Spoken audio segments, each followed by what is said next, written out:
Pemirsa, tema membangun Indonesia unggul melalui keterbukaan parlemen di Hari Parlemen 16 Oktober 2023 diharapkan menjadi momentum refleksi bagi seluruh legislator memperjuangkan amanat penderitaan rakyat. Wakil Ketua 3 DPR Papua Barat Yongki Fonataba dan anggota DPR Partai PKB Papua Barat Daya Abdullah Ghazam melihat tema Hari Parlemen 16 Oktober 2023 sebagai penyemangat panggilan tugas dan fungsi termasuk memperjuangkan kepentingan rakyat. Sebagaimana dijelaskan berikut ini. Saya awali dari Pak Yongki Fonataba yang sekarang berada di Jakarta. Pak Yongki sebagai bagian dari unsur pimpinan DPRD Papua Barat. Pemirsa, kita ingin tahu apakah lembaga DPRD Papua Barat ini sudah menunjukkan eksistensinya sebagai lembaga aspirasi rakyat yang menyalurkan berbagai keputusan lembaga itu kepada masyarakat sejauh ini. Sebenarnya lembaga DPR itu lembaga yang terbuka, karena itu adalah lembaga masyarakat yang notabene seluruh aspirasi yang masyarakat bawa itu dibawa ke rumah rakyat. Kalau sudah disebut rumah rakyat, maka otomatis lembaga ini juga terbuka. Jadi tidak ada hal-hal yang katakanlah tertutup untuk seluruh masyarakat, atau tidak ada hal-hal yang tidak dipublis dari apa yang diputuskan di dalam lembaga masyarakat ini, yaitu DPR. Kami sendiri di DPR Papua Barat selama ini, sejak kami dilantik 2019 sampai saat ini, kami selalu memberikan informasi-informasi yang benar-benar transparan kepada seluruh masyarakat. Jadi hasil daripada sidang kami, hasil daripada kunjungan kami, hasil daripada apa yang digodok di lembaga terhormat ini, kami selalu memberikan informasi melalui berita-berita online atau juga media massa yang lain, begitu. Sehingga kami rasa bahwa kita sudah ada di alam keterbukaan, maka sudah sepatut dan selayaknya bahwa semua informasi itu dapat diakses oleh siapa saja yang ingin mengetahui sejauh mana perkembangan hal-hal yang menyangkut dengan pembangunan yang ada maupun kerja daripada DPR sendiri. Pak Yongki, tadi Anda katakan ini sudah masuk semua ke era teknologi, tetapi kita tahu sebagian kecil masyarakat itu belum familiar dengan kemajuan teknologi ini. Bagaimana cara Anda untuk menyampaikan keputusan-keputusan lembaga itu di luar kelembagaan pada saat Anda hadir di tengah masyarakat? Saya pikir bahwa Popoli kan kita ada agenda-agenda DPR sebenarnya. Nah, agenda DPR itu kan ada sidang, kemudian ada lagi reses, ada lagi berbagai kegiatan penjaringan asmara atau penjaringan aspirasi masyarakat. Inilah tugas daripada DPR, anggota DPR, untuk turun ke konstituennya atau turun ke masyarakat untuk bertemu dengan masyarakat, kemudian dari ruang pertemuan antara masyarakat dengan DPR, itulah yang kita menjaring apa yang kira-kira DPR masyarakat menyampaikan kepada kita sebagai anggota DPR. Jadi tugas pokok daripada anggota DPR itu adalah selalu di dalam reses itu kami pergunakan kesempatan ini untuk turun bertemu dengan masyarakat. Kalau anggota DPR yang katakanlah tidak terbuka pada masyarakat, mungkin ini oknum, karena mungkin takut mungkin diperhadapkan dengan pertanyaan-pertanyaan yang sebenarnya mungkin tidak bisa dijawab.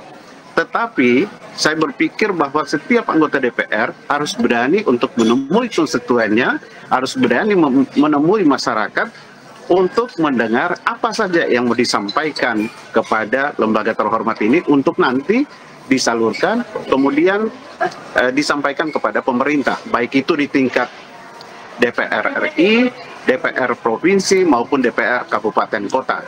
Kalau Pak Ghazam, kalau kita bicara soal tema ini, Apa tanggapan Anda soal tema ini? Dan bagaimana cara Anda menjabarkan itu dalam keseharian Anda? Kalau kita mau membangun Indonesia lebih maju, itu memang harus ada keterbukaan di semua lembaga-lembaga negara. Kalau kita di daerah itu, semua OPD itu memang harus terbuka. Salah satunya, pintu masuknya adalah parlemen. Apalagi kami di lembaga DPR ini yang bagian dari salah satu lembaga parlemen yang cukup sangat representatif, mewakili aspirasi rakyat, memang sudah sewajarnya, memang harus ikut terbuka. Kenapa? Keterbukaan itu akan menjadi sangat penting bagi masyarakat. Karena masyarakat kita hari ini menganggap parlemen kita itu lembaga yang sangat tertutup. Kenapa itu terjadi? Karena yang selama ini banyak hal yang harusnya diketahui oleh publik, yang diketahui oleh masyarakat, diketahui oleh konstituen, itu seakan-akan tertutup. Sehingga tabir ini memang harus dibuka. Maka saya orang yang sangat sepakat dengan mengangkat tema ini. Jadi kalau kita mau membangun Indonesia maju, harus kita mulai dari parlemen, karena parlemen itu adalah pintu masuk. Karena semua hal di Republik ini tidak bisa dilepas pisahkan dari urusan politik, dan urusan politik itu dibicarakan di lembaga DPR. Alhamdulillah saya selama menjadi anggota DPR Papua Barat sampai dengan detik ini, inilah yang saya wujud nyatakan di lapisan masyarakat. Karena keterbukaan itu yang dibutuhkan oleh masyarakat, dan keterbukaan itu sangat luas.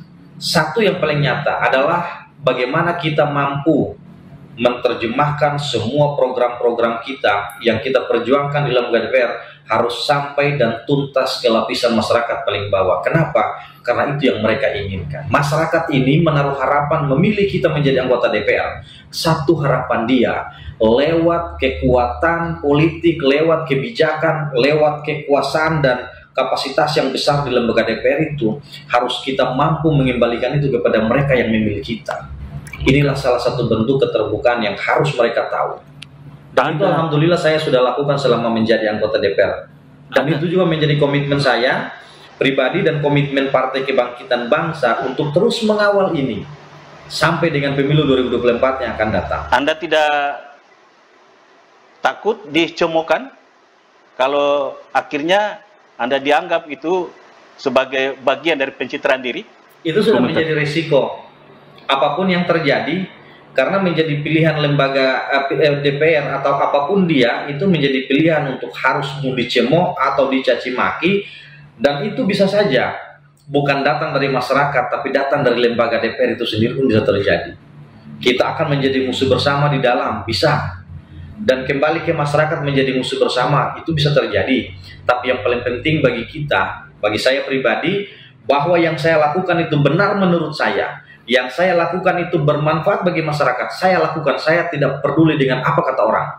Yang penting bahwa yang kita lakukan benar-benar dirasakan manfaatnya oleh mereka yang membutuhkan. Percuma kalau misalnya dianggap dari sisi yang negatif, tapi juga toh tidak sampai ke bawah.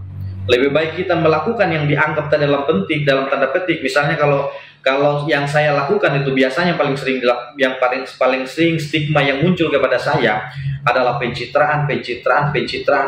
Toh juga dirasakan oleh masyarakat.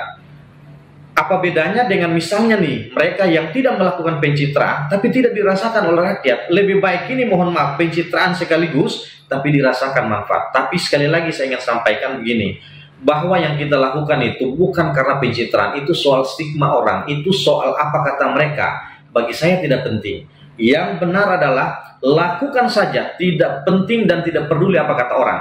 Kita lakukan yang terbaik menurut kita, cukup Tuhan yang menilai dan masyarakat mengakui bahwa yang kita lakukan itu sampai kepada mereka yang berhak menerima apa yang menjadi harapan mereka.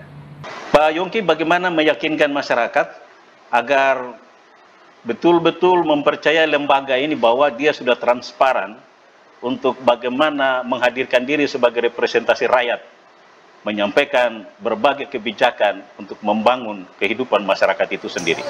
Sebagai masyarakat, kita tidak boleh mengklaim, kita tidak boleh menutup diri kita, membentengi diri kita dari perkembangan teknologi yang sekarang lagi berkembang.